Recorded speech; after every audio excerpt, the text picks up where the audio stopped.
समय हमारे लिए हमेशा से बहुत रहस्यमय बना रहता है। समय हमेशा से चलता रहता है, चाहे हम उसके साथ चलें या ना चलें, उस पर कोई फ़र्क नहीं पड़ता। वो कभी भी हमारे लिए नहीं रुकता, हमेशा आगे ही बढ़ता रहता है। हमारे हिसाब से हम समय को प्रेजेंट, पास्ट और फ्यूचर 3 भागों में बांटे हैं। हम समय में हमेशा वर्तमान में ही जीते हैं, लेकिन क्या आपने कभी सोचा है कि क्या होगा कि अगर हम समय के भूतकाल में जी सकें या फिर भविष्य में जाकर उसका अनुभव कर सकें? अगर ऐसा हुआ तो यह काफ़ी दिलचस्प होगा। इसे हम साइंस की भाषा में टाइम ट्रैवल बोलते हैं। तो अब सवाल यह है कि क्या हम समय यात्रा कर सकते हैं? अगर आप हॉलीवुड मूवी देखने के शौकीन हैं तो वहाँ टाइम ट्रैवल को लेकर बहुत सी मज़ेदार मूवियाँ बनाई जाती हैं। अगर आप हॉलीवुड किसी ऐसी मूवी को देखे हैं जो कि समय यात्रा पर आधारित है, तो आप यह कह सकते हैं कि टाइम ट्रैवल पॉसिबल है। और आज वैज्ञानिक भी इस दिलचस्प पहलू पर गहन अध्ययन कर रहे हैं। समय यात्रा के विषय पर आज भी हमारे वैज्ञानिक कुछ ऐसे तथ्य पेश कर देते हैं जो कि हमारे सोच को ही बदल कर रख देती है। वैसे तो रियल लाइफ में टाइम ट्रैवल करना बहुत ही कठिन है, लेकिन हाल के कुछ बहुत सी ऐसी घटनाएं के साथ सामना हुआ है जो कि टाइम ट्रैवल को संभव कर देने की ओर इशारा करती है। इस वीडियो में आज हम उन्हीं कुछ घटनाओं के बारे में बात करेंगे जो कि आपको टाइम ट्रैवल की बात सच मानने पर मजबूर कर देगी। जॉन टाइटन 2036 का एक व्यक्ति। यह बात सन 2002 की है जब एक व्यक्ति ने अपने आप को समय यात्री बताया। उसने कहा कि 2036 से वह टाइम ट्रैवल करके आया है। जब लोगों ने उससे उसका नाम पूछा तो उसने अपना नाम जॉन टाइटन बताया और साथ ही साथ उसने यह बताया कि वह यूएस आर्मी के लिए काम करता है। उसने बताया कि वह यहाँ 500 कंप्यूटर लेने आया है क्योंकि उसके हिसाब से 2036 वाले कंप्यूटर में कुछ खामियां आ गई हैं, जिसकी वजह से वह यहाँ कंप्यूटर लेने आया है। जिसकी यह सब बातें लोगों को हैरान कर दी थी और बहुत से लोगों को यह बातें दिलचस्प भी लग रही थी। फिर लोगों ने उससे इसका सच जानने की कोशिश की क्योंकि बहुत से लोग यह समझ रहे थे कि वह कोई बहरूपिया है। लेकिन फिर उसने अपने टाइम मशीन की एक फ़ोटो दिखाई और जॉन टाइटन ने उसने अपने टाइम मशीन के बारे में बताया। जॉन की यह सब अजब गजब बातें लोगों को हैरान कर रही थी। जॉन ने यह भी बताया कि उनकी टाइम मशीन 50 से 60 साल तक यात्रा कर सकती है, जो कि 10 साल प्रति घंटे की स्पीड से चलती है।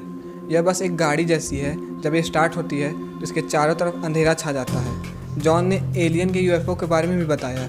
उसने कहा कि वो भी एक समय यात्री हैं, लेकिन वो हमारे समय से बहुत ही आगे हैं, जिनकी कल्पना भी नहीं की जा सकती। जॉन की बातों में कितनी सच्चाई थी यह तो कोई नहीं जानता, लेकिन उस दिन बाद से जॉन को कुछ अता पता नहीं चला। यह बात है जून 1950 की, जब एक न्यूयॉर्क के एक पुलिस वाले ने एक अनजान व्यक्ति को सड़क के बीचों बीच खड़ा पाया। हालांकि पुलिस वाले को बहुत हैरानी हुई कि आखिर यह आदमी सड़क के बीचों बीच क्यों खड़ा है। पुलिस वाला जब उस व्यक्ति के पास जाने की कोशिश की तब अचानक एक कार सवार ने उस व्यक्ति को टक्कर मार दी और टक्कर मारने से उस व्यक्ति की मौत हो गई। पुलिस द्वारा जब उसकी छानबीन की गई तो उसके जेब से कुछ हैरान कर देने वाली चीज़ें मिली, जिसमें एक पुराना नोट और कुछ पुराने सिक्के थे और एक बिजनेस कार्ड भी मिला था जिस पर डॉक्टर रोडोल्फ फेंच नाम लिखा था, और एक लेटर भी मिला था जो कि जून 1876 में भेजा गया था। यह बात काफ़ी हैरान कर देने वाली थी कि फिर जब इस पर आगे इन्वेस्टिगेशन की गई तो यह पता चला कि 1876 में रोडोल्फ फेंच नाम का एक व्यक्ति लापता हुआ था और उस समय उसकी उम्र 29 साल थी। और जब उस पुलिस वाले ने उस व्यक्ति को ध्यान से देखा तो उसकी भी उम्र लगभग 29 साल ही लग रही थी। और बेहद चौंका देने वाली बात यह थी कि इस व्यक्ति की लापता होने की रिपोर्ट लिखवाई गई थी वह इस व्यक्ति से बिल्कुल मिल रही थी। अब सवाल यह था कि यह वही इंसान था जिसकी लापता होने की रिपोर्ट 1876 में लिखवाई गई थी। पुलिस की रिपोर्ट की माने तो इस इंसान का चेहरा उस 1876 वाले इंसान के चेहरे से बिल्कुल हूबहू मैच खा रहा था। इस वजह से लोग इसे टाइम ट्रेवलर मानते हैं। यह बात 1935 की, जब विक्टर गोडार्ड नाम का एक व्यक्ति हवाई जहाज से उड़ान भर रहा था। वे उस वक्त इंग्लैंड से उड़ान भर रहे थे, लेकिन वह एक ख़राब एयरफील्ड से गुजरे जहाँ न तो कोई प्लेन था न तो कोई रनवे। वह जिस जगह से विक्टर गोडार्ड गए थे वह उस जगह पर सही सलामत पहुँच गए और उसके बाद वह वहाँ कुछ दिन रुके।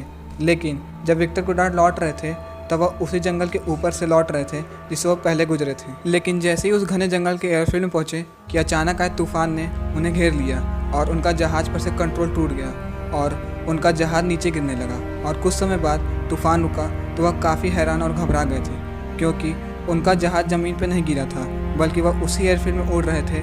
लेकिन जिस एयरफील्ड में वो उड़ रहे थे वह पहले से कुछ अलग था और उस एयरफील्ड में उन्होंने कुछ नया चीज़ देखा, जैसे कि वहाँ पर 4 और नए प्लेन खड़े थे जिनका रंग पीला था और उस समय के प्लेन सिल्वर रंग के होते थे। और वहाँ मैकेनिक भी खड़े थे जिनके कपड़े नीले रंग के थे और वहाँ जो भी प्लेन खड़ा था उसका मॉडल बिल्कुल अलग था।